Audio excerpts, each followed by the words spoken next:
વિદ્યાર્થી મિત્રો, આજે આપણે ધોરણ 5 વિષય પર્યાવરણ અને પાઠ નંબર 14 પાઠનું નામ છે જ્યારે ધરતી ધ્રુજી ઉઠી।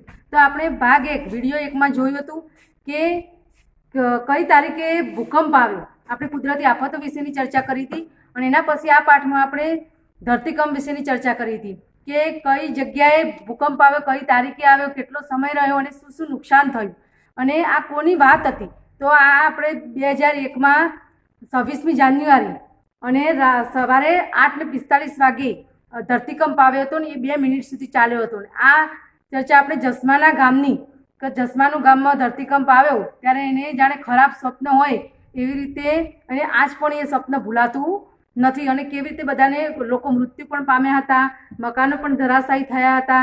તો કેવી રીતે લોકોના ઘરોને નુકસાન થયું હતું અને કેવી રીતે ફરીથી એન્જિનિયરો બોલાવીને ગામની રચના કરવામાં આવી, પરંતુ ગામ લોકોને થયું કે પહેલાં જેવું ગામ હતું એવું રહેશે નહીં। તો એમને જાતે જ ગામ લોકોએ ભેગા મળી અને ગામ ફરીથી બાંધવાનું નક્કી કર્યું। તો એ બધાએ લોકોને કોઈ માટી લાવ્યા, કોઈ અલગ અલગ વસ્તુઓ લાવીને લોકોએ પોતાનું ગામ ઊભું કર્યું। તો આપણે આ વિશે ચર્ચા કરી હતી। હવે પાઠમાં આગળ આપણે કે તમે શું કરશો આવું જો કોઈ ધરતીકંપ આવે અને તમે જો ઘરમાં હોય કે કોઈ સ્કૂલમાં હોય તો તમે એના માટે કયા પગલાં ભરશો, પોતાની સલામતી માટે આપણે શું કરીશું।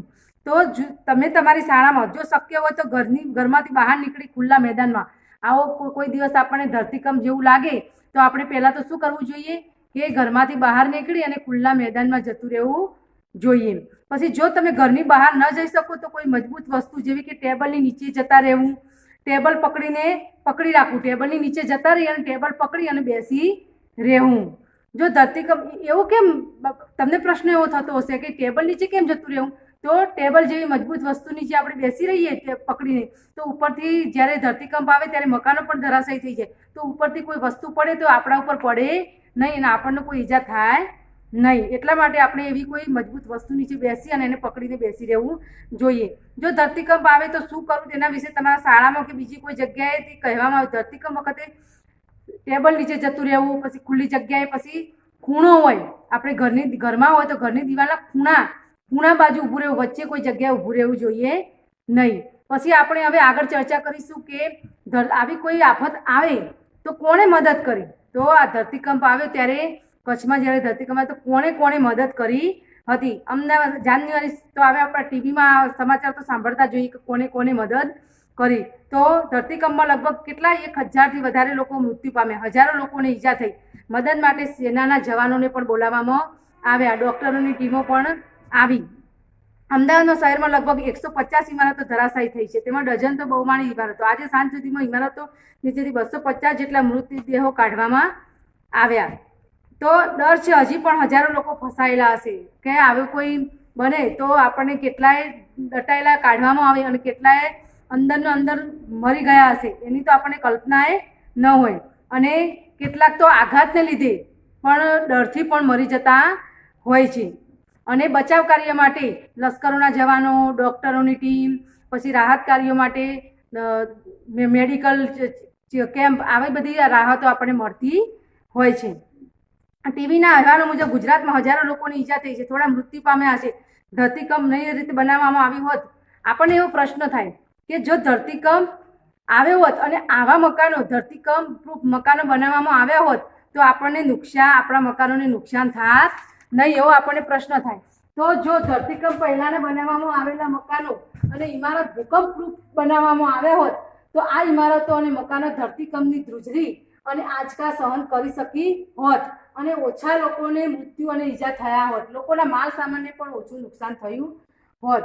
તો આપણને એવું થાય કે આપણે એવો પ્રશ્ન થાય કે જો આવી રીતે મકાનો બનાવવા, હાલ તો ધરતીકંપ આવ્યા પછી એવા કેટલાય મકાનો છે કે ભૂકંપ પ્રૂફ બનાવવામાં આવે।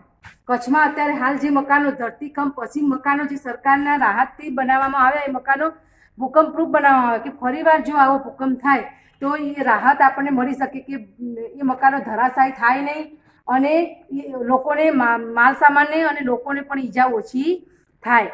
આવા સમયે જ્યારે લોકોના તેમના ઘર બહાર ચીજ વસ્તુ ગુમાવી દે ત્યારે તેઓ કેવા પ્રકારની મદદની જરૂર પડે। આપણને એવો બીજો પ્રશ્ન થાય કે જ્યારે ધરતીકંપ કોઈ બીજી કુદરતી આફત થાય અને લોકોને પોતાનું ઘર પડી ગયું હોય પોતાનો માલ સામાન જ્યારે રહ્યો ન હોય ત્યારે એ લોકોને કેવી મદદની જરૂર પડે. તો ડૉક્ટર તથા દવાની તાત્કાલિક જરૂર પડે. પહેલાં તો ખાવા પીવાની ચીજવસ્તુઓની પણ જરૂર પડે, રહેવા માટેની વ્યવસ્થાની પણ એમને જરૂર પડે. લોકોની માલ મિલકતની સુરક્ષા માટે પણ વ્યવસ્થાની જરૂર પડે. માનસિક હૂંફની, પહેલાં તો એમને માનસિક હૂંફની જરૂર પડે. વિશેષ સૌથી જરૂરિયાતવાળી વસ્તુ કે એમને સહારો આપવાવાળું, માનસિક હૂંફ આપવાવાળું જોઈએ છે. આવી પરિસ્થિતિમાં કોની જરૂર છે, શા માટે? તો તમારે એવું નોટબુકમાં લખવાનું છે કે તમારે આવી કોની વધારે ધરતીકંપ આવ્યો તો કોની વધારે જરૂર પડી. તો પહેલાં તો કૂતરા. તો શા માટે જરૂર પડી? તો લોકો ક્યાં દબાયેલા પડ્યા છે તે ગંધથી પારખવા માટે આપણે કૂતરાની જરૂર પડી. ડૉક્ટરની જરૂર પડી. બીજી તો ઈજા પામેલા લોકોને સારવાર માટે ડૉક્ટરની પણ જરૂર પડી. ભોજન અને પાણી, કે જ્યારે પોતાના ઘર પણ રહ્યા નથી અને ત્યારે ભોજન અને પાણીની જરૂર પડી. તો અસરગ્રસ્ત લોકોને ખાવા પીવા માટે ભોજનની અને પાણીની જરૂર પડી. બુલડોઝર અને જેસીબી, તો એની શા માટે જરૂર પડી? તો કાટમાળ હટાવી દબાયેલા લોકોને બહાર કાઢવા માટે બુલડોઝર અને જેસીબીની જરૂર પડી. મોબાઈલ અને ટીવીની, તો આવા સમયે તમે જો ગમે ત્યાં દેશમાં ગમે તે જગ્યાએ કંઈક વસ્તુ આવી બની હોય તો તરત આપણને એની જાણ થઈ જાય છે. કેવી રીતે? તો મોબાઈલ અને ટીવી દ્વારા. અત્યારે હાલ કમ્પ્યુટર યુગ થઈ ગયો છે, ઝડપથી દેશ આગળ વધી રહ્યો છે. તો કંઈ પણ જગ્યાએ કંઈ પણ બન્યું હોય તો તરત આપણે એના સમાચાર મેળવી શકીએ છીએ. તો મોબાઈલ ટીવી દ્વારા રાહત સામગ્રીના સમાચાર મળી રહે અને દરેક જગ્યાએથી રાહત આપણને મળી રહે એટલા માટે મોબાઈલ અને ટીવીની જરૂર પડે. સરકારી અને સેવાભાવી સંસ્થાઓ, તો આવી સંસ્થાઓ મોટી સંસ્થાઓ હોય કે જે સેવાઓ કરતી હોય લોકોની, એવા સરકારી અને સેવાભાવી સંસ્થાઓની જરૂર પડે. તો કેમ? તો અસરગ્રસ્ત લોકોને નાણાકીય મદદ માટે. કારણ કે આવી પરિસ્થિતિમાં નાણાકીય જરૂર પણ પડે, પૈસાની જરૂર પણ પડે. તો એવી સરકારી અને સેવાભાવી ઘણી સંસ્થાઓ છે કે જે લોકોને મદદ કરતી હોય છે. તો એવી વસ્તુની પણ જરૂર પડે. લશ્કર, પોલીસ અને ફાયર ફાઈટર જવાનોની, તો આની જરૂર કેમ પડી? તો લોકોની માલ મિલકત, જેમના ઘર પડી ગયા હતા અને જેમને માલ મિલકત હતી, તો એ રાત દિવસ તો આપણે ચોકી કરીને બેસી શકીએ નહીં. તો આ પોલીસ, લશ્કર અને ફાયર ફાઈટરના જવાનો લોકોની માલ મિલકતની સુરક્ષા માટે આની જરૂર પડી. તમે ક્યારે તમારા વિસ્તારમાં લોકોને એકબીજાને મદદ કરતા જોયા છે? તો આપણે એવો પ્રશ્ન પૂછ્યો છે કે ક્યારે તમે મદદ કરતા જોયા છે? તો હા, આપણે 26મી જાન્યુઆરી ભૂકંપ થયો ત્યારે લોકોને મદદ કરતા જોયા છે. પછી કોઈ જગ્યાએ પૂર આવ્યું હોય ત્યારે લોકોને આપણે મદદ કરતા જોયા છે. લોકો પડોશમાં શા માટે હળીમળીને રહે છે? આપણે એક જગ્યાએથી બીજી જગ્યાએ નોકરી કરવા માટે જઈએ તો આપણે જ્યાં પણ જઈએ અને જ્યાં પણ રહીએ આપણો પાડોશી એ પહેલો આપણો સગો. કેમ એવું સાથે હળીમળીને રહીએ છીએ?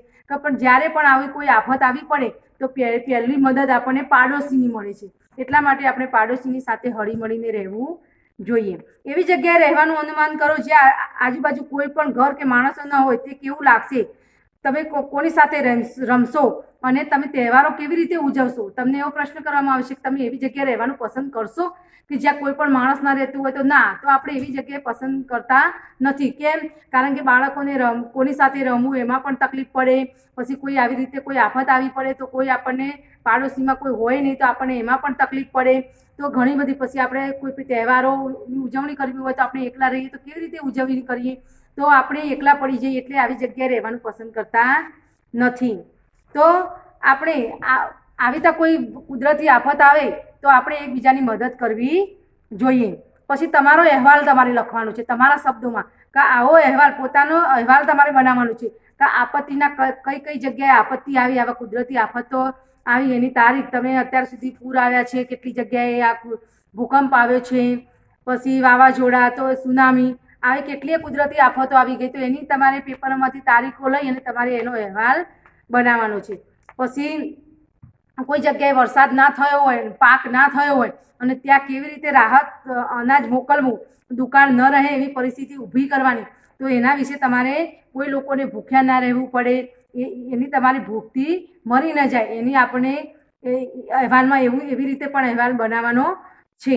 તમારા વિસ્તારમાં લોકો કોઈ પૂર કે દુકાળના ભોગ બન્યા હોય અને આવા જુદા જુદા દેશોના અહેવાલો સમાચાર પત્રોમાંથી તમારી આજુબાજુ આપણે ના જોયો હોય પણ કોઈ જગ્યાએ થયો હોય, આપણા વિસ્તારમાં પૂર કે વાવાઝોડું ના આવ્યું હોય પણ કોઈ જગ્યાએ થયું હોય તો એના વિશે આપણે અહેવાલ લખવાનો છે. તમને કોઈ અકસ્માત કે કટોકટી જેવી સ્થિતિમાં જેમની મદદ મળી હોય અને તેમના સરનામા અને ફોન નંબર શોધીને લખવાના છે. તો આપણે ફાયર સ્ટેશનની, કોઈને ક્યાંય આગ લાગી હોય તો અને એની મદદ મળી હોય તો તમારે એનો મોબાઈલ નંબર અને સરનામું લખવાનું છે. નજીકની હોસ્પિટલ કે સરકારી હોસ્પિટલો, અત્યારે જ્યારે આ કોરોનાનું મહામારી ચાલતી હતી ત્યારે ભણસારી જેવી હોસ્પિટલો, સરકારી હોસ્પિટલ, જ્યારે કોરોનાની દર્દીઓને દાખલ કરવામાં આવતા તો એવી હોસ્પિટલોનો નંબર અને સરનામું લખવાનું. પછી એમ્બ્યુલન્સ, તો આપણે પહેલી મદદ આપણે કોની લઈએ છીએ?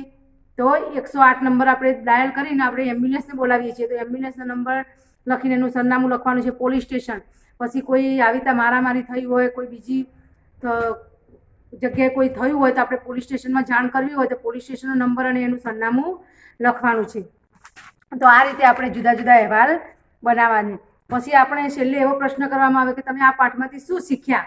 તો આપણે ભૂકંપ 26મી જાન્યુઆરી ધરતીકંપ આવ્યો તો ત્યાં લોકોને કઈ પરિસ્થિતિનો સામનો કરવો પડ્યો અને કેવી રીતે લોકોને મદદ મળી અને લોકોએ શું કર્યું એના વિશે આપણે આ પાઠમાં શીખ્યા. તો આપણે જ્યારે પણ આ પાઠનો વિડીયો જોઈએ ત્યારે પુસ્તક સાથે રાખીને જોઈએ.